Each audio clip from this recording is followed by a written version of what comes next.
Dire team pick.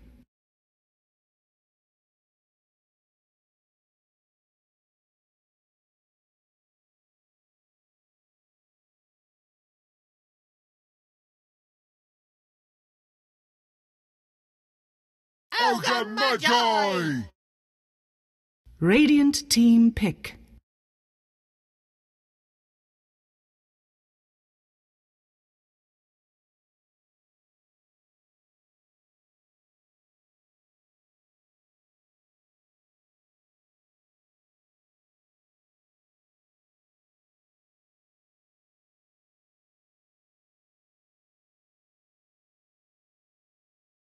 Ten seconds remaining. 5 seconds remaining. Winter Wyvern. Earth Shaker. Dire team pick.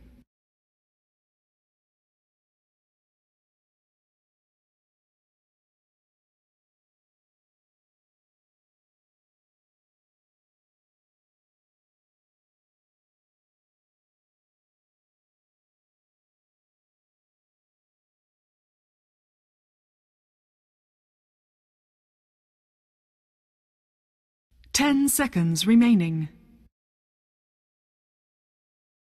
5 seconds remaining.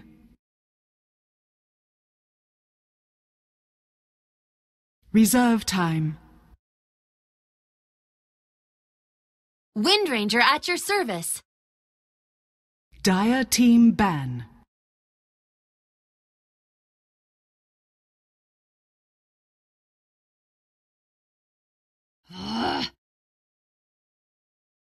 Radiant team ban.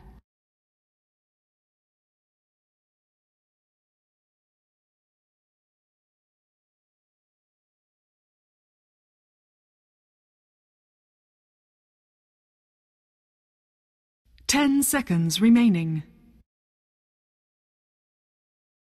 5 seconds remaining.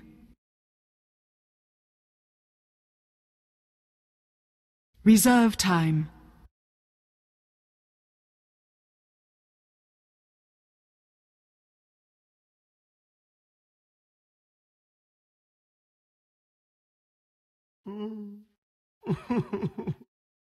Dire team ban. Radiant team ban.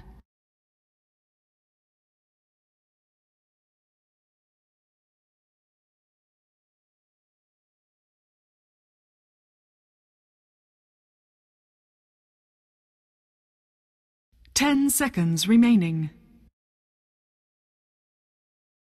5 seconds remaining. Reserve time. Radiant team pick.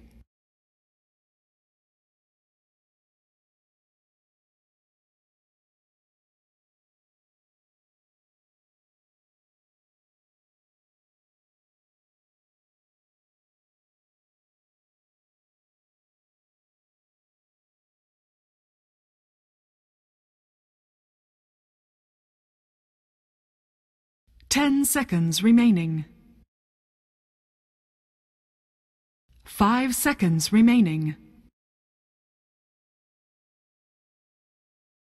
Reserve time.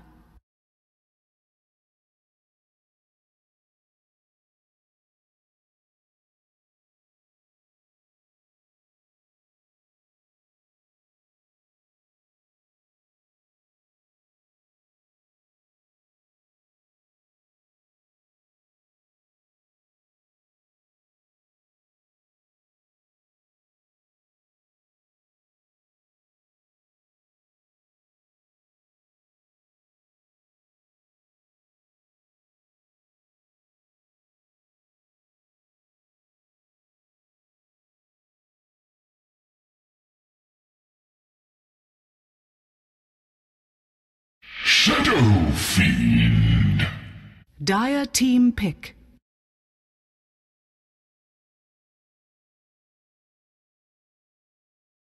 Ten, Radiant team pick.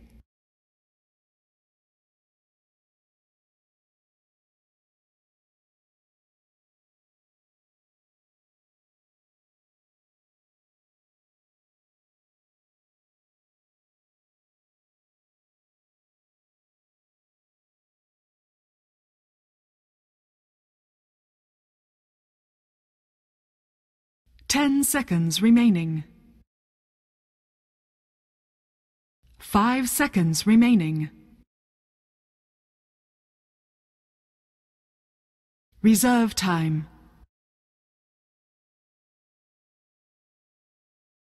Clinks.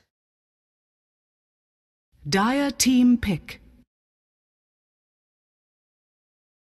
Tegna. Radiant team ban.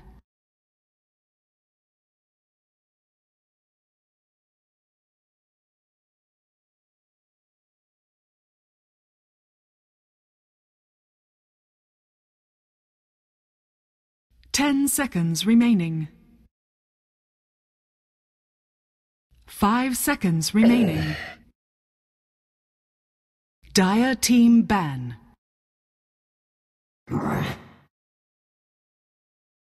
Radiant team pick.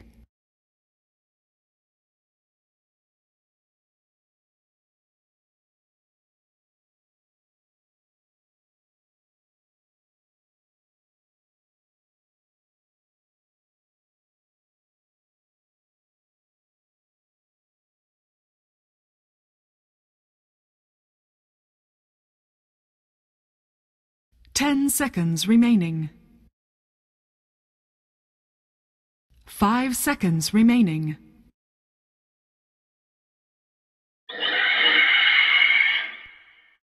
Dire team pick. I speak for the trees.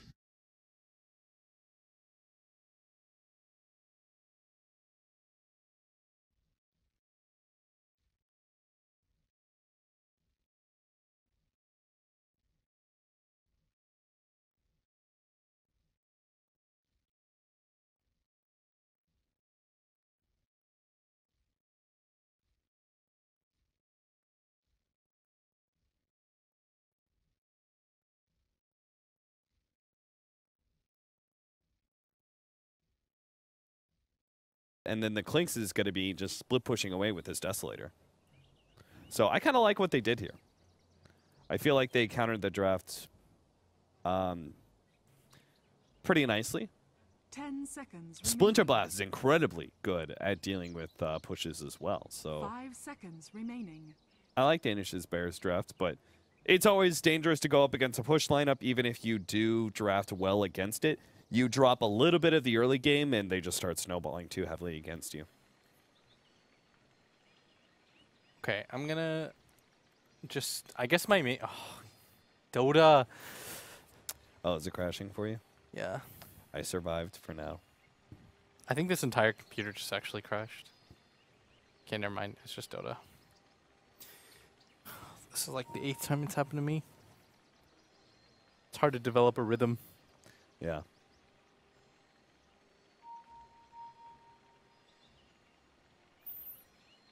I'm just trying to think of... I like the change-up that they did in running a better team fight hero in Phoenix than the Earthshaker, because these pushes are going to come so early that the Earthshaker's not going to have his blink tag yet, and as an offlaner and team fighter, he's not very valuable at that point, unless you get rather lucky. But the Phoenix, all he needs is levels, and that'll certainly be attainable, especially if new teams start grouping up. Like, no matter how early you push, you have to group up, and that means the Phoenix is left, you know, some sort of opening to be able to get experience. I think Phoenix, though, is kind of bad against Pugna, or it's rough at least. As soon as I get back to the... Yep. That's frustrating. It is. Imagine doing the MLG finals where all three of us are crashing constantly. That was rough. Fortunately, Zai and Eternal Envy have enough interesting things to say.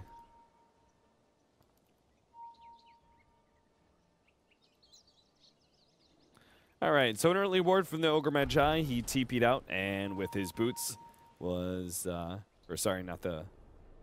Oh, what? What? Yeah. Okay, never mind. Anyway, the early TP out, they were able to get a ward down, blocking out the camp. This Furion's going to be looking to be rather obnoxious with his treants as well. To battle. Oh, Chocolate's going for it, by the way. This is the play every single time on Radiant's side. If you, if the supports don't come and contest you, go for that bounty run. Try and snatch it. It's so big. If you can snatch it as a Phoenix, because then you only need like 3 creeps to die in order to get Is it level hard 2. though? It's really not that hard. You get the timing. You stand right here. Oh, whoops, I'm on the wrong. You stand right here, and at the right as the clock hits 0, you dive, and you just spam click, and then it's just like 1 versus 1.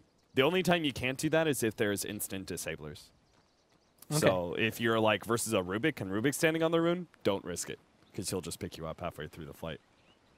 If Then you just die. And then you die and lose. And you don't get the bounty rune, and you give away first blood. And then your team hates you. Oh, Noya got super unlucky. He missed out on, he was still uphill. So Arctic Burn actually missed. So FN will keep all his regen intact for the time being. It's interesting, though, that they have a switch up. It seems like the FN feels a lot more comfortable on the Wind Ranger, mid against Hesta Joe. And then they're going to have Helen Alive playing the safe lane Pugna.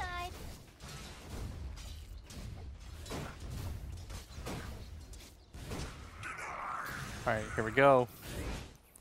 A smoke gank in from Go Black.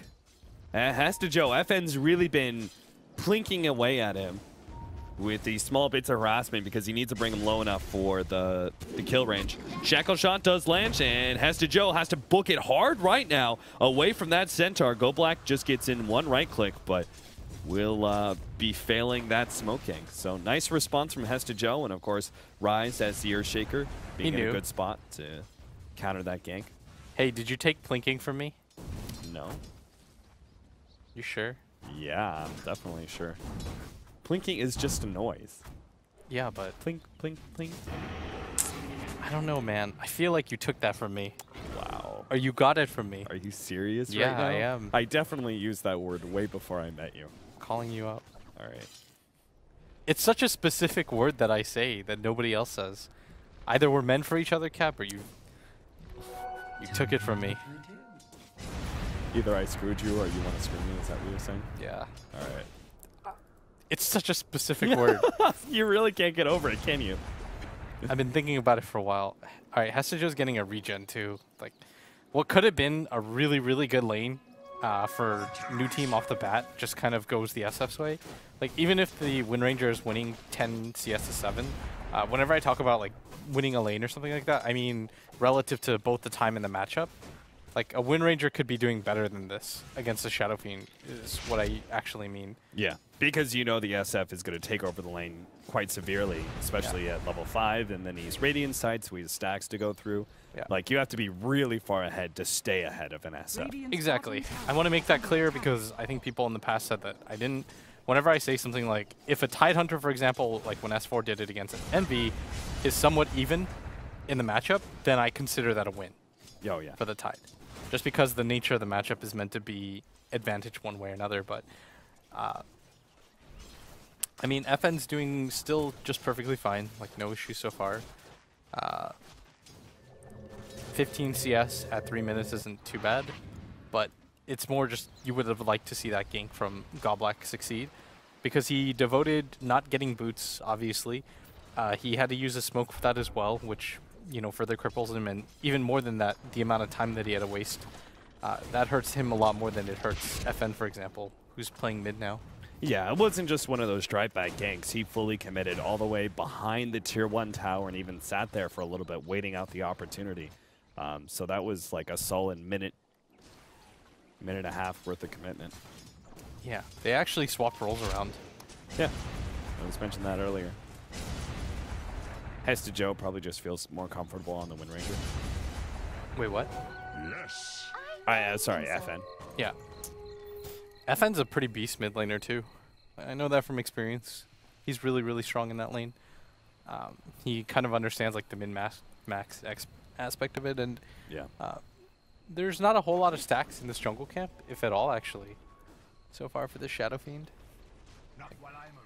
He actually has none, if I'm seeing this correctly, which, as an observer, I have map hacks, so I do. And that's kind of negates the advantage that he could kind of go back to now.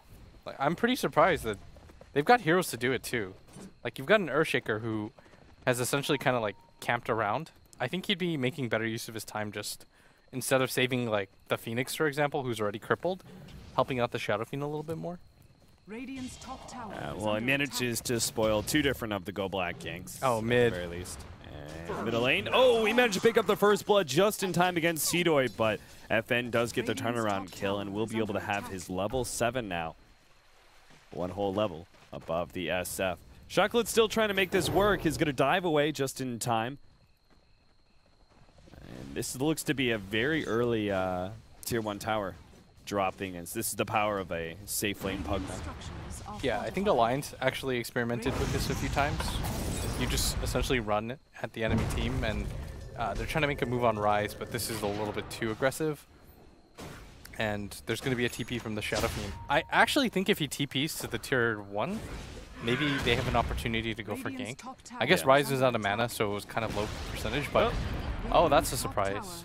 Looks like Wind Ranger dropped pretty low, and Winter Wyvern thought he was going to be able to get aggressive on it, but doesn't work out. FN, he's got to be careful here. He's going to run into get Fissure blocked out. Yeah, they'll Fissure block him out, but still, I don't think they would have been able to get that kill. In fact, I could guarantee it. There's no way they get that kill. It's only level 1 Fire Spirits. Yeah, Fire Spirits level 1 does so little damage. 10 damage a second. I thought he was 2. No. It triples at that point. Yeah. 200% increase in damage. Insane. It's like Phoenix and Clockwork are the 2 heroes that their killing capability like doubles or triples at level 3 if you build it the killing way. This game, the opposite side has just happened though. Like the Winter Wyvern obviously dies. FN gets a kill also on the Shadow Fiend, and he got solo experience for that too, if you remember, because the Nature's Prophet died. And so everything is kind of going his way this time around, and it's kind of up to him now to go pretty insane. Yeah.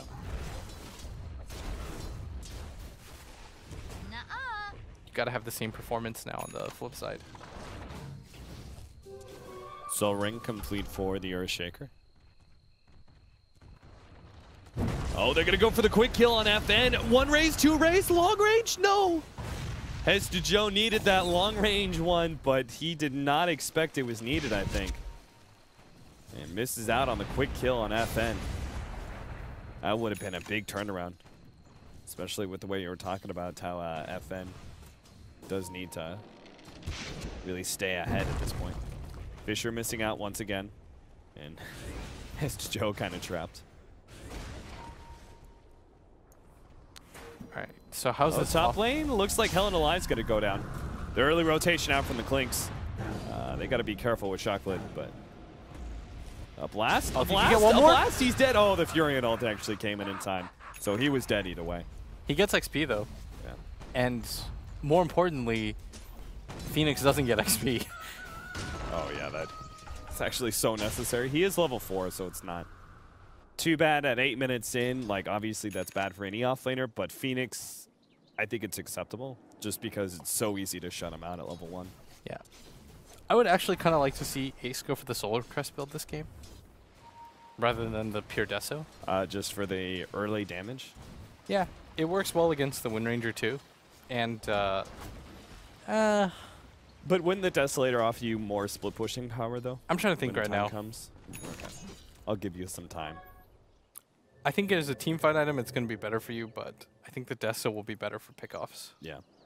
Just depends on the direction that you want to take this game. Maybe if you're playing against a Nature's Prophet, you go for the Deso, just so you can like 4-shot him. That'd be pretty useful. Like Clinks as a carry is kind of useful against the Chen, just because you can eat his creeps, right?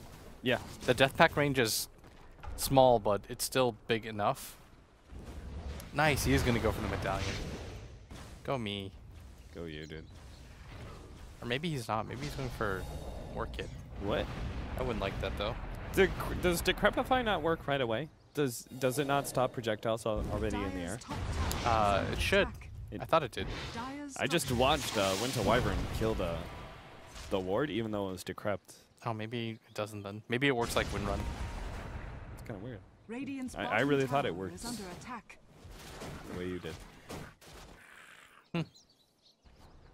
Was he Arctic burned up? One man smoke, no. Ace is gonna be caught out here. Ogre Magi gets there. I love this combination too. It's so dirty. The Furion and Wind Ranger. Oh, I love that. The synergy there is so good. Held alive. Oh god, he's just barely gonna survive, and SF actually gets immediately nuked down by Go Black. Yeah, this mid game has completely gone the other way from the last one, as New Team is just kind of rolling. FN has just completely gone bonkers this game. Hestajo Rotten is playing a much more fragile hero this time around. I think the biggest thing is just that he didn't have stacks to go back on. Yeah. Like, he didn't stack for himself. The Earthshaker didn't stack for him. That's not an insignificant thing at all in this mid lane. Yeah, because if they had the early mech at this point in time, he would be so much more durable. They would gladly take fights. You'd have a mech SF and a Dark Pacted, or what is it, Death Pacted Clinks. Yeah. You can easily take fights.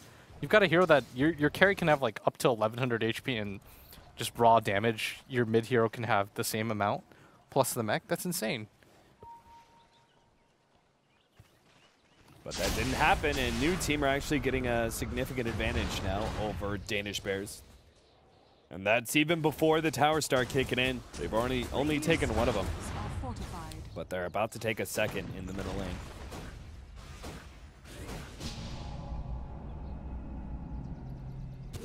Oh, careful, Hestajo. He'll commit to the ward. Free 60 gold.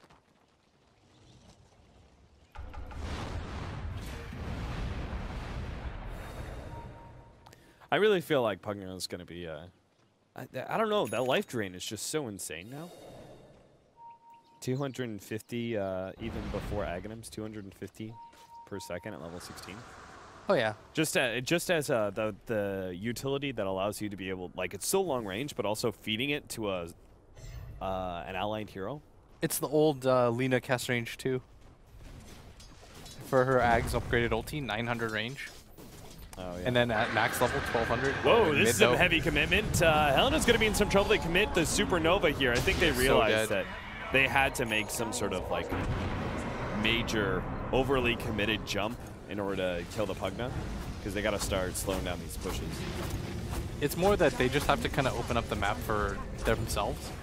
Like, you can't just play the split push game and not have any towers down to begin with. Yeah. Because then it just makes New Team's decision really easy, but Turn around here. Noya's going to be going down. The shackle shot was well placed. Yellow Warrior is going to be picked off, and Go Black almost dies to Ace, but still a support for a support, plus the tier 1 tower going to Danish Bears. They'll be perfectly happy with that trade-off.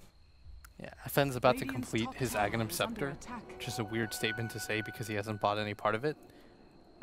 I'd imagine that's what he's going for, and I think that's what he should go for too, especially with the type of lead that he's built up.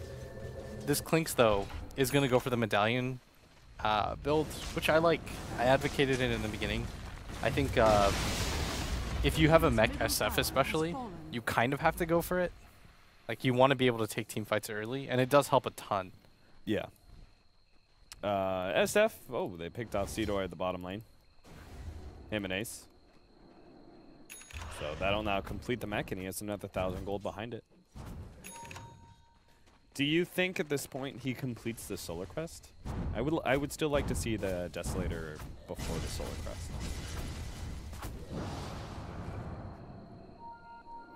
I don't know. I'm a big fan of the Solar Crest in general, but like I've kind of experimented both ways. You know, it's not Storm, haha, but I've played the hero like 4 or 5 times just to see what it's like. And the Solar Crest seems to help a ton, but FN, he's out of Windrun charge. He's very dead. That's huge. He was about to complete his, I think he was like 300 gold from it. And now he's like 800. And then on top of that, you gave it to the SF. who just gets a cool like 600 gold as a result. Yeah, he was very far behind. Now he's top of the net worth board. I mean, very far behind for SFs, you know. Yeah. SF is always meant to be quite far ahead. Yeah. Now he's like more than 1K ahead of him. Yeah, this basically gone back to a good SF game. I kind of feel like you have to be like 1K gold ahead by like 15 minutes and like 2K. Go Black's going to be bursted down here. Oh, the mech actually saves him. Supernova laid out. New team can't fight into that one. Or maybe they can. They're going to go for the egg. And Noya had already thrown down the Winter's Curse, and Rise, who'd already thrown out the Fisher. There was no disables to combo with that one. So, fortunately, doesn't work out. Noya is still going to be run down as well. Fisher doesn't come in time. 7 to 8. I think that egg was like the most optimistic thing ever. It looks cool, it really was. But when two heroes are prepped up, you don't have Winter's Curse or Fissure available. That's the issue. I think he assumed there was a Fisher ready to go or something. Yeah, he should have seen it though. I think they casted it like 4 or 5 seconds before. What's the cooldown? 13 or 11? You should know this. 13. We can just check. I think it's 13 too. I was about to say 11 doesn't sound right. Yeah, 11 would sound broken. Yeah. Especially since the Fisher lasts for 8 seconds. Wait, does it? Yeah. That's so long. You know how many first bloods I get? Offlane Earthshaker? Man. I just block out a carry and I've got a creep wave that's on them. They're just like, Do you know how long the Tusk one lasts for? The Ice Shards?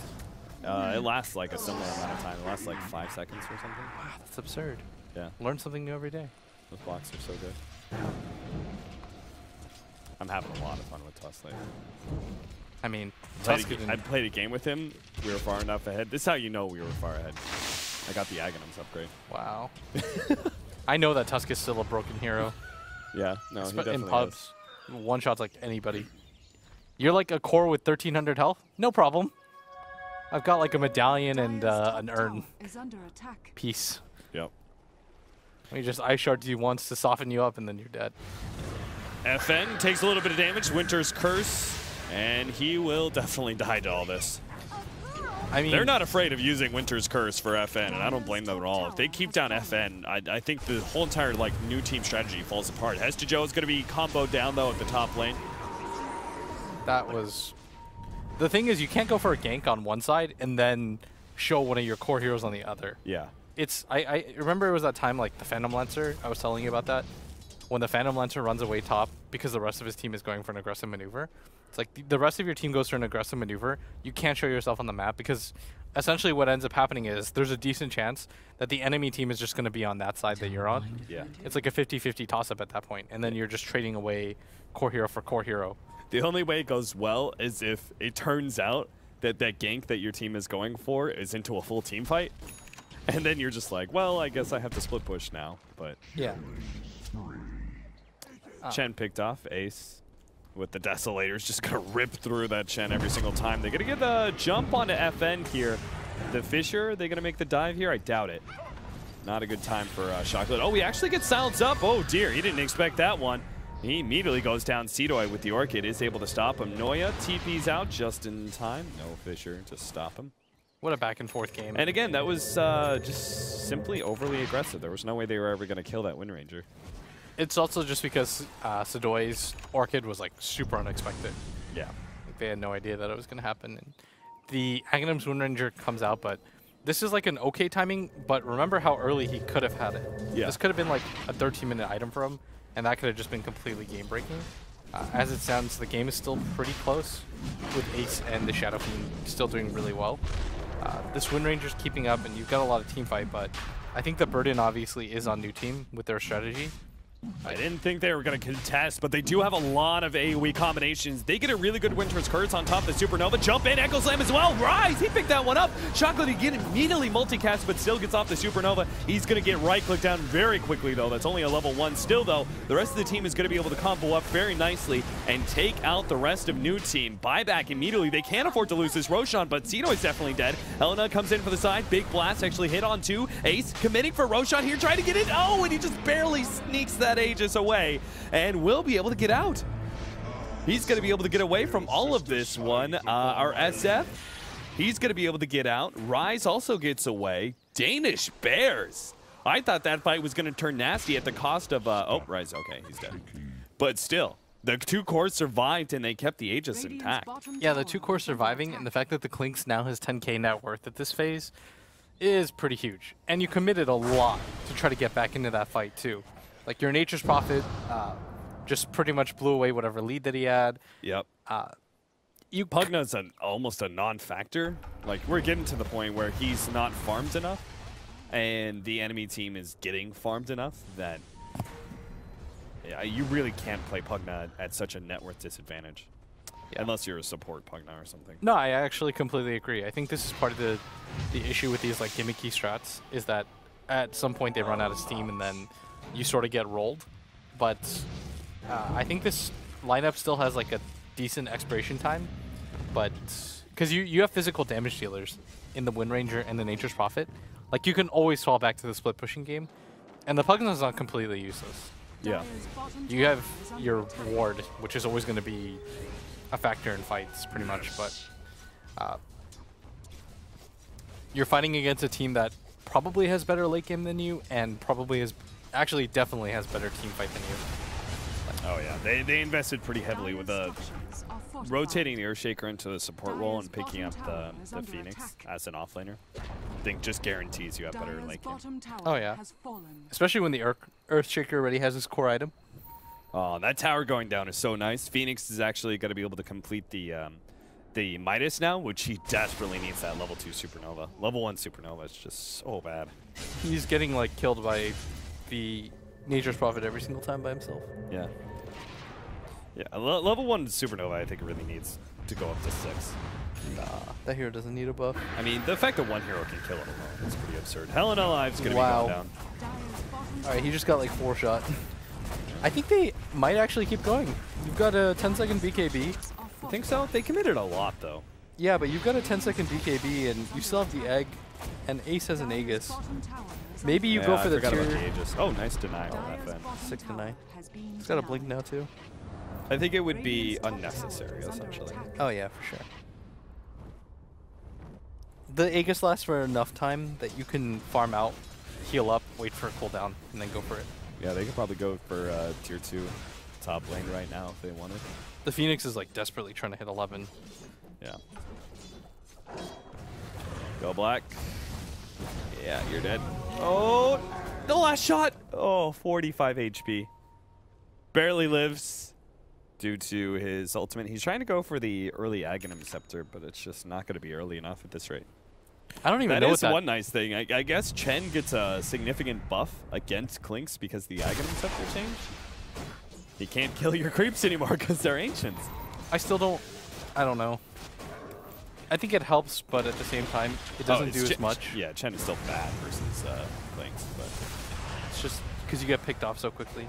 Yeah. Oh, this Clinks does terrible, terrible damage. And then on top of that, he's got 4,100 gold. I kind of want to see an MKB now, actually. Yeah, just shut down the Wind Ranger. I would be perfectly fine with that one. Or BKB. Take one of those two options. Flip a coin. If you trust in your team being able to save you with like the mech and the Cold Embrace, then build the MKB. If not, then build the BKB. He made his choice too. Yeah. He doesn't trust his team. According to Blitzdota. It's not even trusting your team.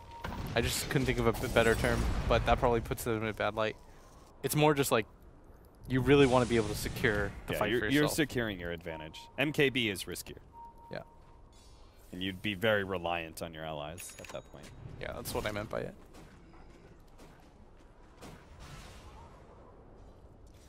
So they continue the push now. It just popped up with the timer, didn't it? Yeah, I think it's like a minute. Okay. I was about to say I completely missed it. I wish there was a button you could make the timer pop back up. Make Roshan pop up. Or make the fight recap pop up. Yeah. Radiant structures are fortified. It's on my Christmas list. Well, what Valve. if, just in case, like, you know, people are cheating? Maybe that's why. I don't know. Respawns in 5 minutes, though. So at the 31-minute mark? Wait, I'm doing the math wrong here. 29-minute mark. 29. Hester Joe's dead. Or maybe not. Pops the ultimate. Is that damage reduction going to be enough? They get a Winter's Curse. FN is just barely surviving. Nice cold embrace. And FN, he's just going to have to keep on running and wait for Hester Joe to come back out. But a Fissure Block is going to keep him away. And Glimmer Cape and Hester Joe's out. Noya's probably going to die in return, but that's probably for the best at this point. He'll give up his life to the Wind Ranger. Ace, got to be careful there. Uphill advantage going to Helen alive, who's kind of stuck at this point. The ultimate goes out, the Supernova plus the Fissure, and the Phoenix Egg will go off, it looks like, as Helen alive can't stop that one in time. He's definitely dead, and Seedoy is probably going to go down as well. Yeah, right-click down by Ace, and it's just a disaster for New Team. We're going to lose their neutral creeps on top of all of that. Yeah, and you lost your cores as well. The only people that survive are the ones that are kind of irrelevant. Yeah, Ogremon Giant, the only one who survived. Yeah, and Hester Joe's just, you know, he gets out. He's pretty massive now. This Clinks is pretty much untouchable at this phase of the game. Like, once they get the next Aegis on him, I don't really know how they're going to kill him, especially with the BKB. And now he's going to go for the MKB. I don't even mind if he goes to a Daedalus, because I think he would just, like, two-shot people on the enemy team. Oh, yeah. He might even just, like, run into Goblik here, eat his creep in front of him, which would be a baller-ass move, and then kill him. Look at this. Nom, nom, nom, nom. 3-shot. Don't even pop your ult, dog. It's not going to save you. You have been purged. The 1-shots, range creeps, 2-shots, siege preemptors. I mean, Ace's farm is just unbelievable at this phase of the game. You can't reasonably expect a support to be able to survive against like a 500 move speed skeleton man who eats your creep in front of you and then converts it into damage. He eats it and then shits it into damage. Amazing. Bottom lane, they're going to go for Hester Joe, but they don't realize that Earthshaker was sitting there waiting to go. So Hester Joe just pops BKB, lets loose the ultimate, and the Phoenix jumps forward for the kill onto the Ogre Machai. And Wind Ranger, the only hope is blinking out and TPing away. Yeah, she's going to be just fine, but still, like, attempt after attempt like this, you're just losing heroes and heroes. We said it was only the supports that managed to get out, but then like 10 seconds later, they also die. So you can call that like a really delayed team wipe. Because 5 heroes technically went down. Look at Ace. 3 shots Seedoy in this mid lane. And I mean, the early laning phase went pretty rough, but Danish Bears just seem a lot more on point with their chemistry and the way they're moving around the map. And Ace has just been a beast. Yeah, I'm loving Ace playing this. He used to play the off lane. And I'm really liking his movement as a carry. He's aggressive. Yeah. I think it's also just New Team should have had that sentry available. Like, they should have a sentry in all the key walking areas. Yeah. At this phase. I mean, there's no reason you committed double wards here, and you don't have a sentry to go with it. That makes little sense to me. Yeah. Because against these invis heroes that move around the map so much, like Clinks does, you gotta get the pairings up. You gotta get a ward counter ward.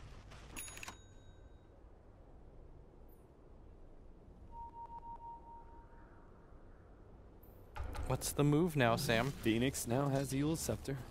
Go him. Sam? What? It's just a song that I'm thinking of. Courier has been killed. Oh, the Radiant Courier, though. Go, you, Seedoy. Delay this game wherever you can. You have to. He just has to, like, beef up his heroes however he can. Like, artificial gold gains like this. Yeah. Problem is, he killed 1,000 gold, right? Delayed it for 3 minutes, but that was the Ring of Aquila. He didn't even want that item. Still good. Just had it on the courier. I mean, gold's gold, Cap. Don't be negative. They'll have it MKBs on Ace. And I am being positive. I don't know what you're talking about. I'm just being positive for Danish Bears. That's true. The winning team right now. Once Roshan respawns, I think this is time to go high ground at this point. You don't really have to wait for the next set of anything. If you're Danish Bears, like, No, certainly not. you can get pretty aggressive now at this point in the game. FN building into a BKB, I guess he has to against, like, the Phoenix. He's, like, the requirement to kill the Phoenix. Like, oh, they're too slow. Throw down the counter ward a bit too late, and Ace, who popped a smoke there. This is so huge. Radiant's top tower Ace, I think, is just saving in case, but I don't even think it matters. They're going to spot the Roshan and probably give up that tier 2 at top. This is kind of dangerous though, because yeah, they could just keep pushing. yeah, if new team are aware of what's going on, which they should be, but once they show Helen alive at bottom, this kind of ends. Yeah, that's kind of rough. So we now have an Aegis for Hester Joe. No, I think Ace takes it. Oh, what did he drop?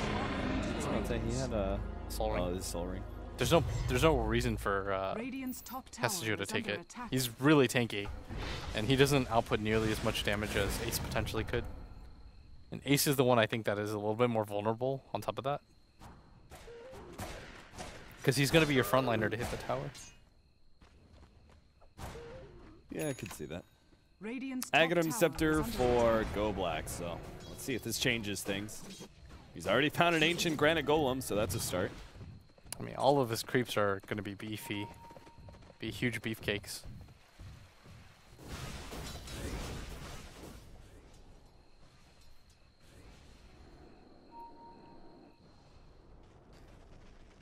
Did they change the Test of Faith, right? Or sorry, the Holy Persuasion? Huh?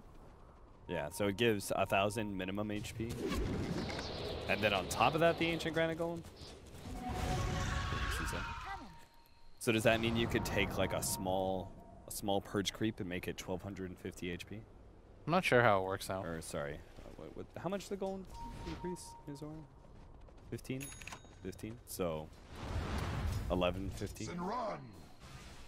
It helps a lot. You can get the... I think the Black Dragon one actually sucks, right? Is that what I heard? I forgot about the neutrals change. It I gives didn't you really 2 pay armor. attention to that. That's what it is. It's I like think a 2 armor the Thunderhide is good now. because of the attack speed?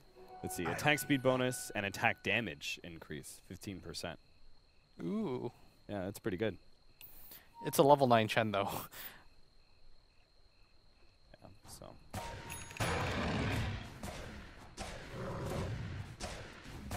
Bonus 15% HP though is not Radiant's insignificant. courier has been killed. Xenoid picks What a another one guy. off. That adds up, man. That's 2 towers worth of gold right there. Go you. 2 towers? Is that right? Yeah. Are you sure? He got another one. That's the second one. It's Yeah, almost I mean, 2. a courier isn't worth a tier 1 tower, is it? It's kind of close-ish in a roundabout way. Okay.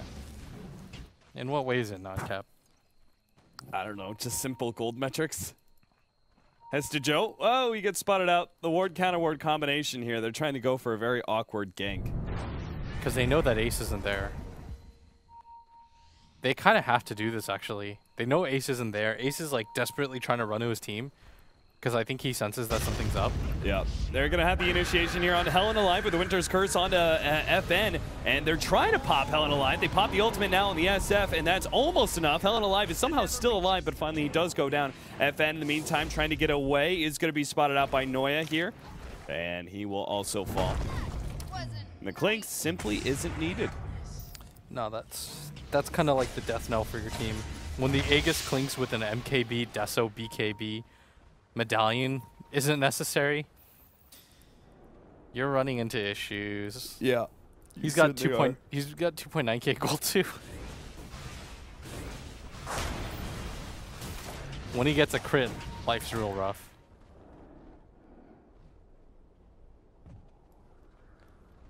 Bloodlust's Ancient Granite Golem. Too bad it gets 3 shots still. Bottom tower. He's desperately trying to keep it alive, but nope. Okay, there goes that Ag's advantage that we were talking about. Because the Clinks just destroys it with right clicks. Clink's like, I can't eat it, I'll just right click it. Dire's bottom tower. What I can't eat, I kill. It's terrible for his insights. Imagine trying to chew up rocks. Dire's Yeah, but he's a skeleton. What insides are there? I don't know. You still got taste buds, dog. It's the last thing to go. What? That's not true, is it? Is your tongue the last to come? Dude, of course, you're insane. It's just a joke, Cap. Alright. I mean, it was a really weird joke. You know, it's like one of those, like in NBA players. 'Cause I watch sports a lot. It's like, you know, your jump is, or your shot is the last thing to go.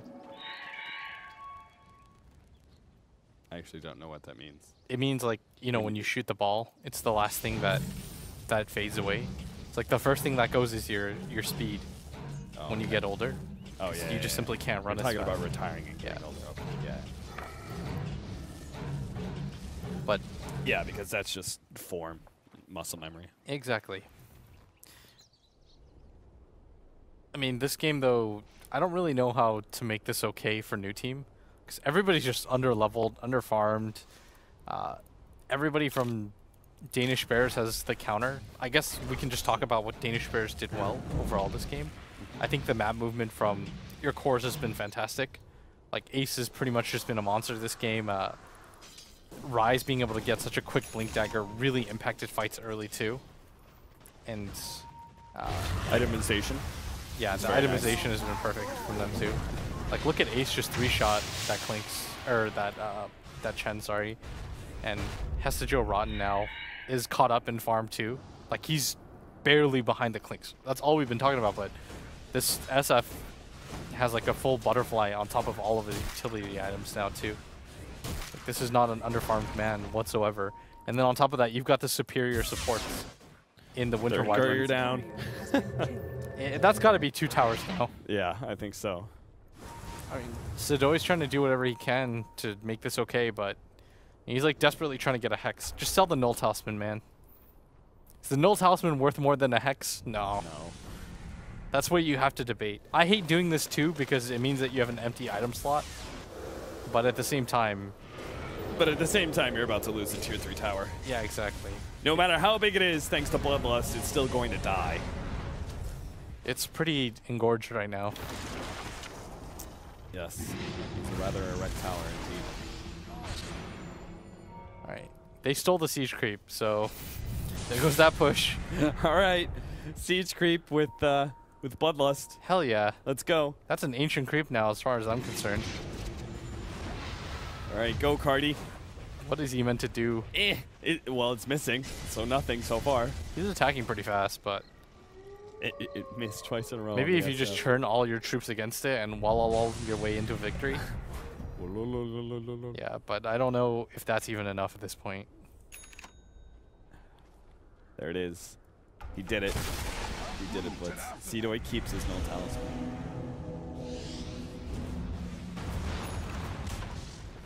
All right, BKB for FN. This is essentially the last stand for new team.